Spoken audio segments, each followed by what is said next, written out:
Good Saturday morning to you. Another fun slate of the USL is on today. Finally recovered from a very frustrating week last week.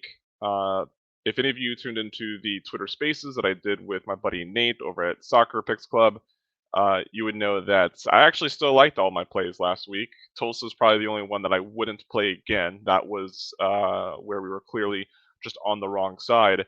But Sacramento, the over in the San Antonio match, like those are plays that I'd make again. Just caught the wrong side of variance, and at watching those games, I felt confident. Like, yep, I'm on the right side. It's not working out for me. So we're back into another week of the USL. I woke up. I went to bed last night thinking I only like two plays. I woke up this morning to find a third.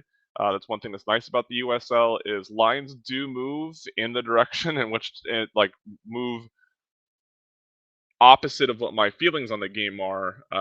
But I feel confident in my numbers and my evaluation to where line movement doesn't dissuade me from making a play unless it's like a huge swing or whatever it may be.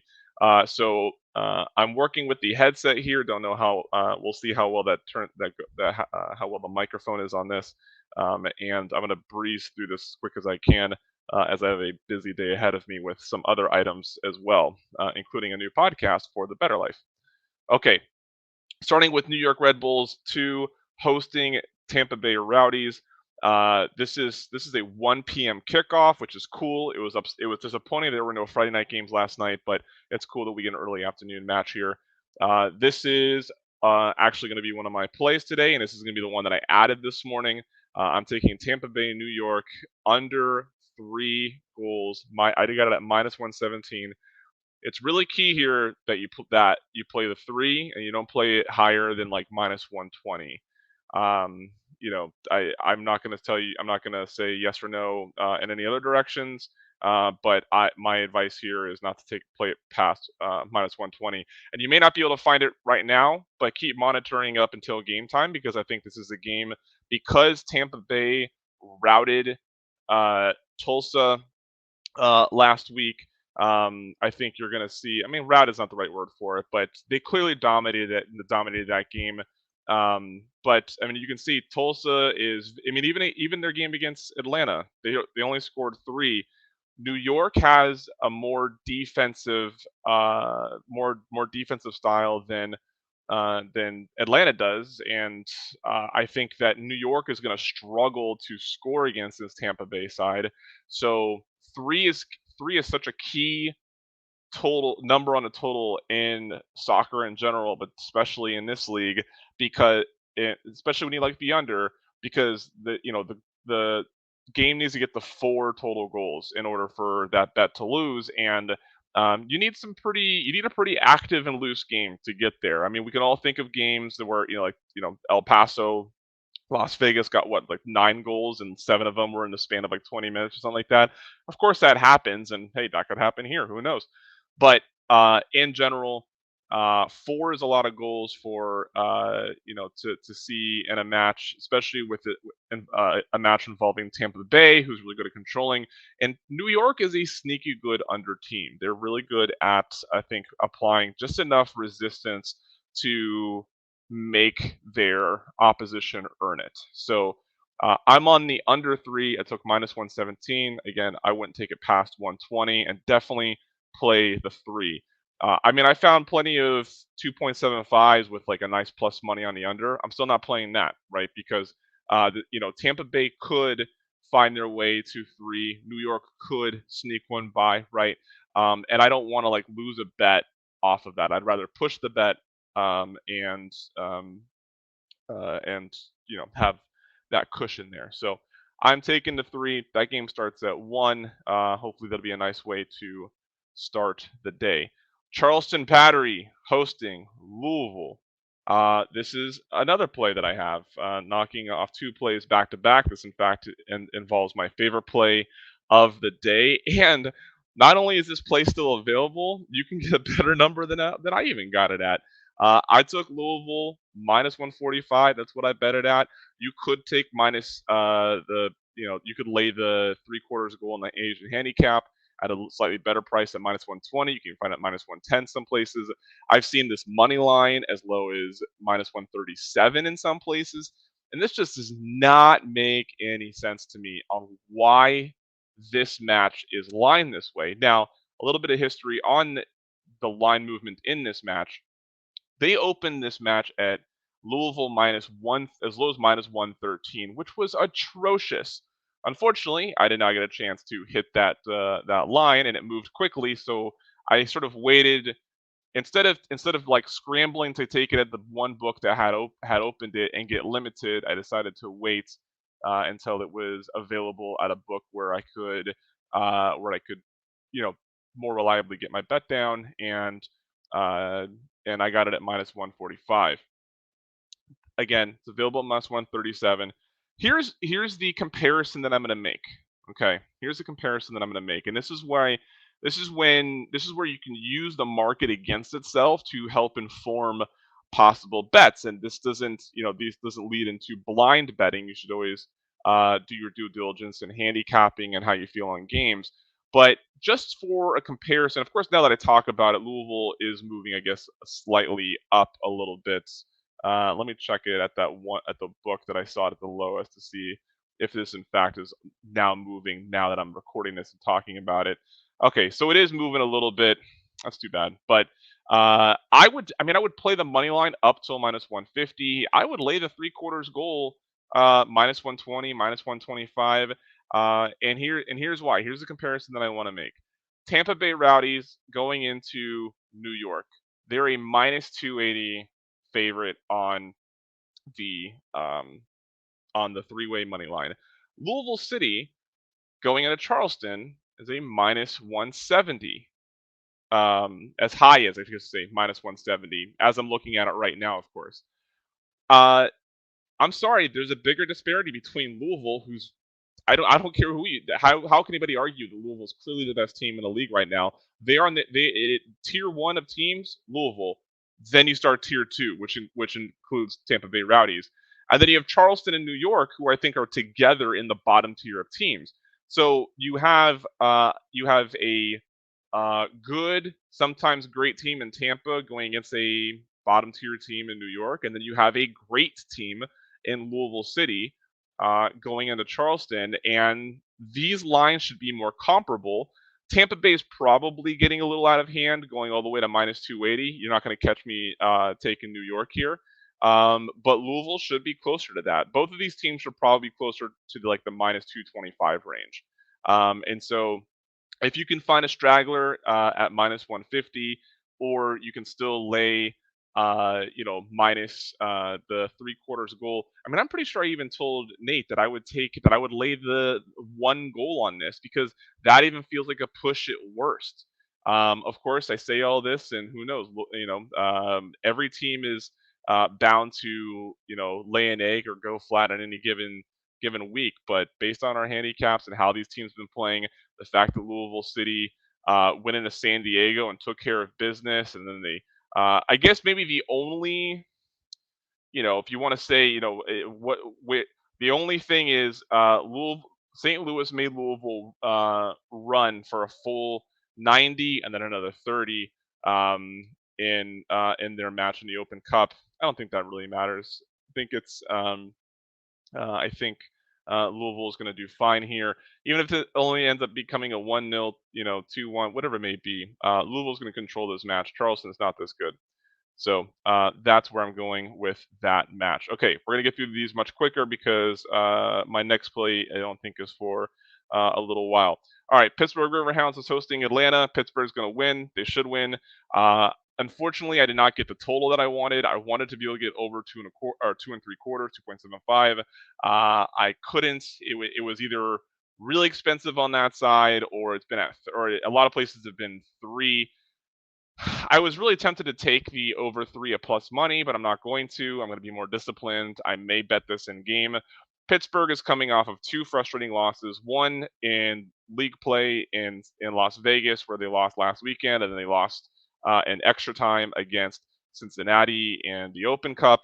And I just think you're going to get a Pittsburgh game. You're going to get a Pittsburgh Riverhounds team that hasn't scored a goal in 2 matches and they're going to beat up on little old Atlanta United, who has the worst expected goals against metric in the league.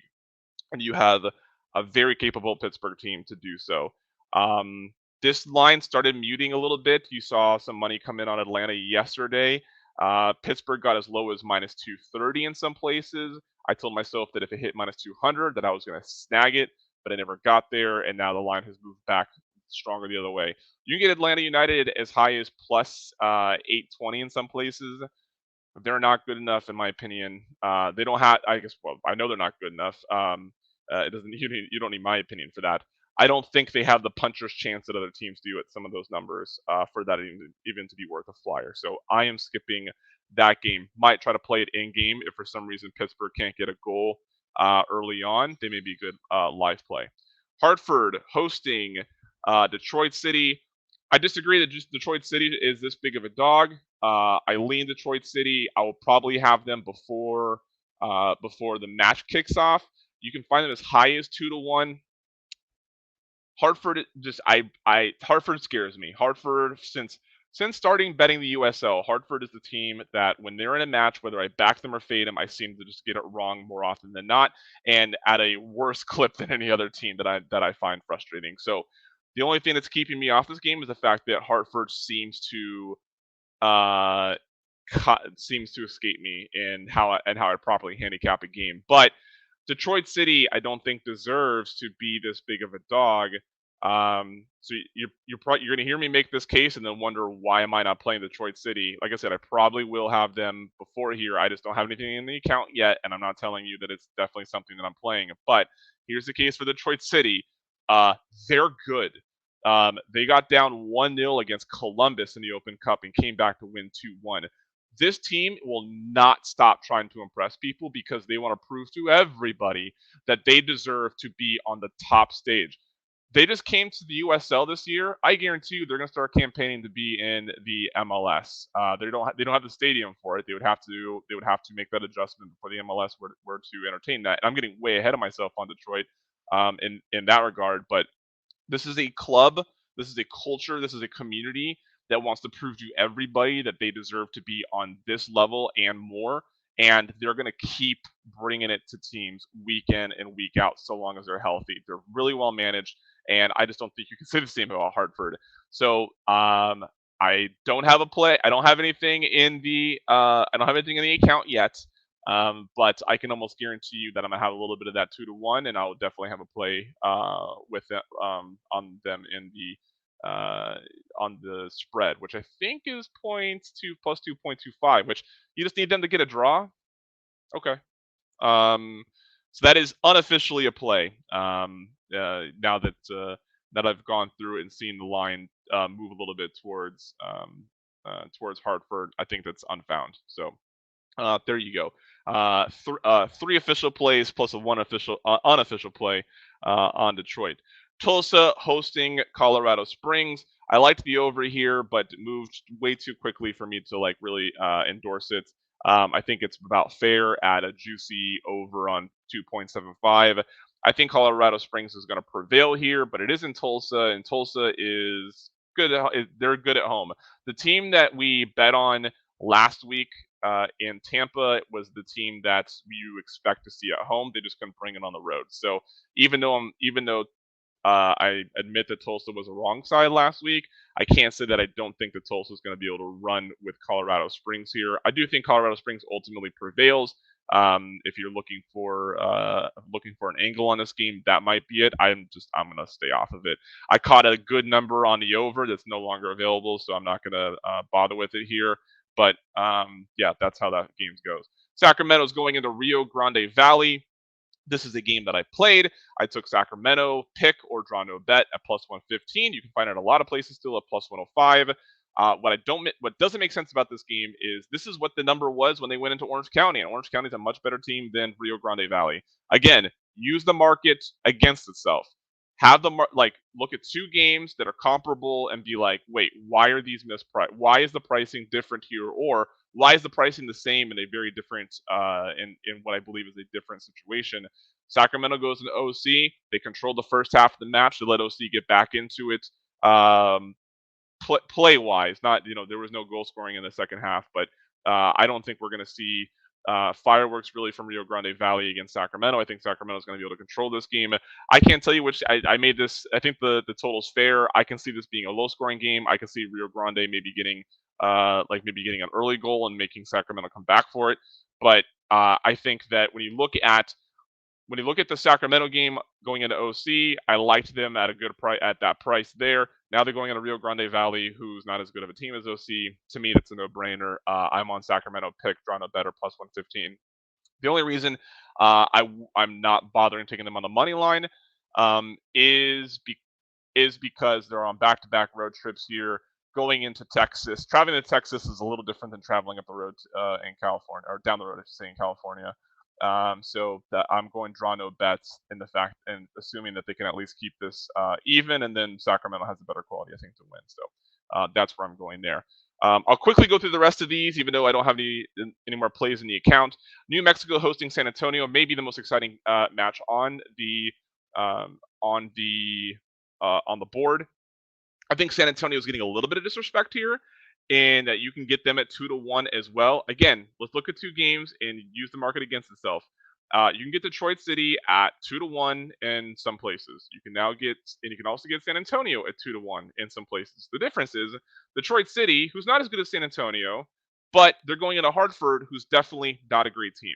San Antonio is going into New Mexico, who is a good team, who ran with Phoenix but couldn't prevail.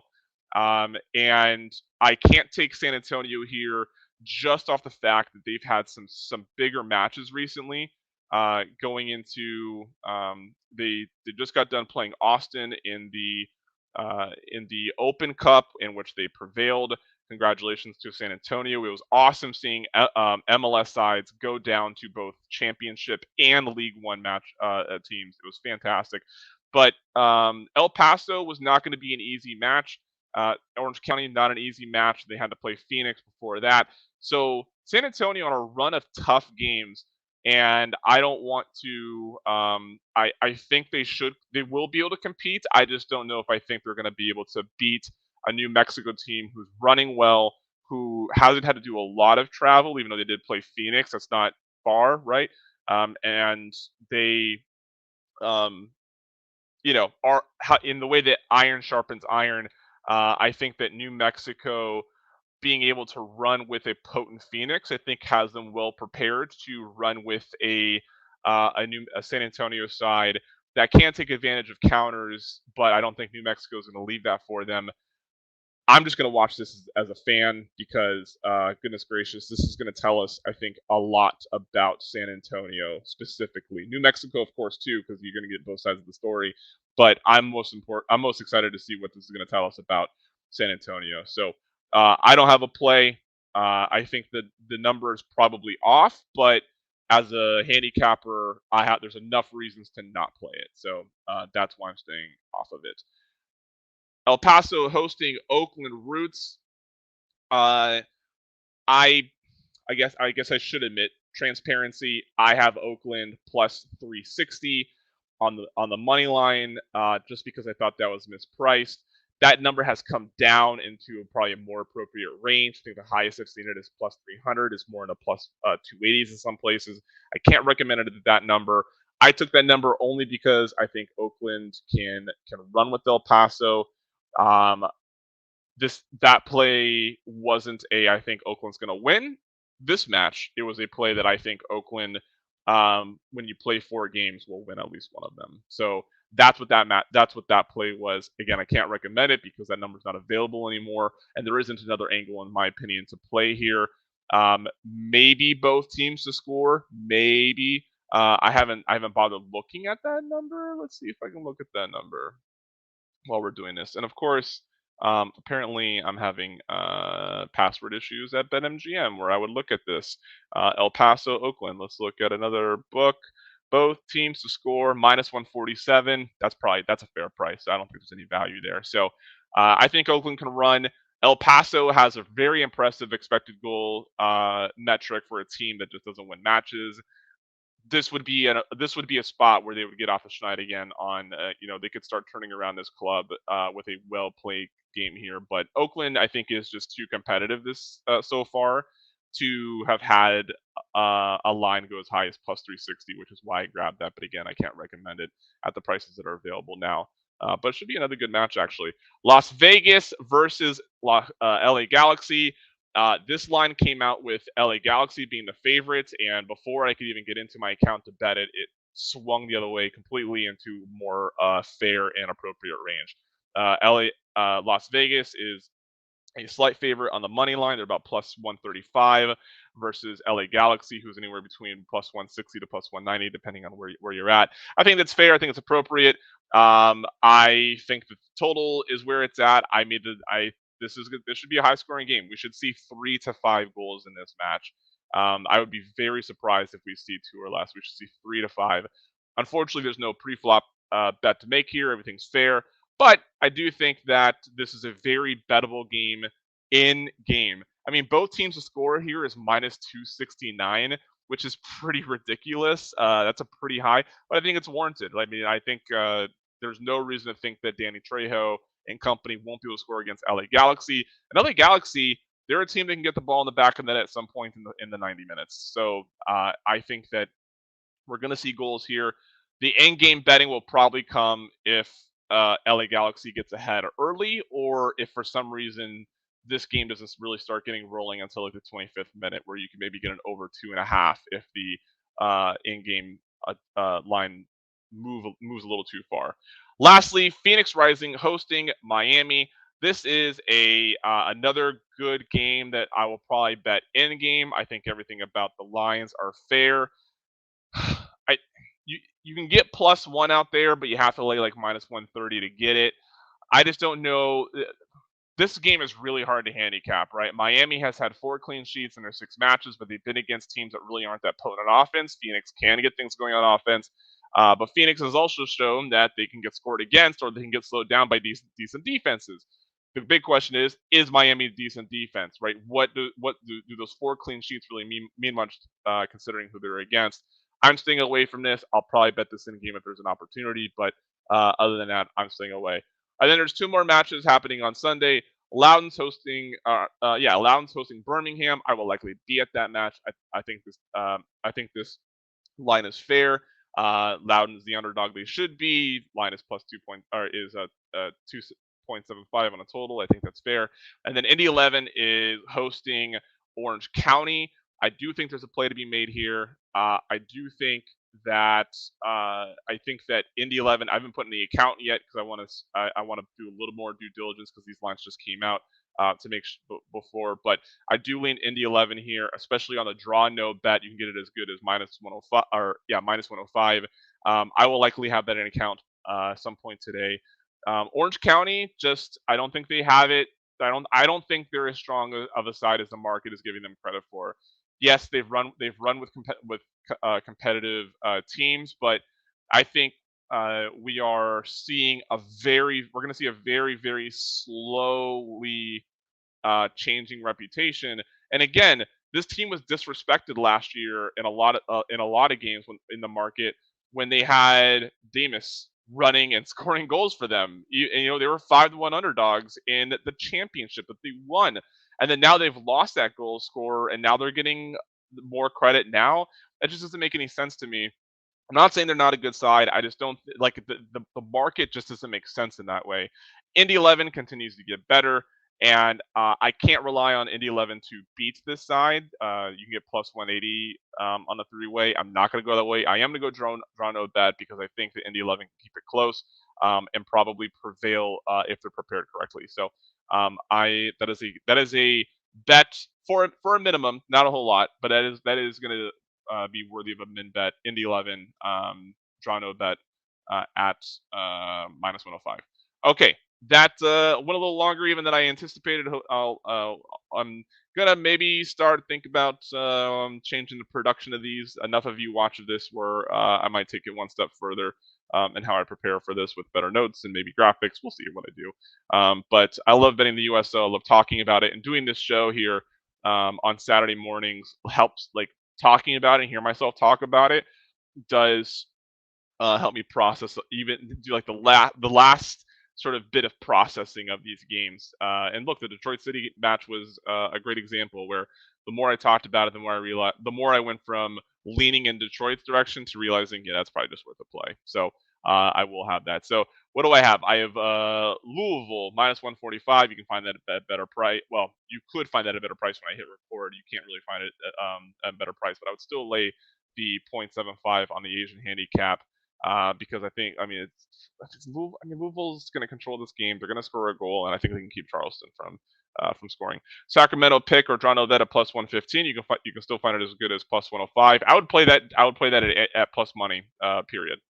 So long as it's even money or better, I would have to play that. And then Tampa Bay, New York under the 3. Again, the 3 is the key number on the total. Minus 120 is about the furthest I would play it price wise, and then unofficially, I am going to put Throw Detroit in my account once I hit end broadcast here. So, good luck with all your bets, everybody. New Better Life podcast dropping in just a couple hours. Good luck.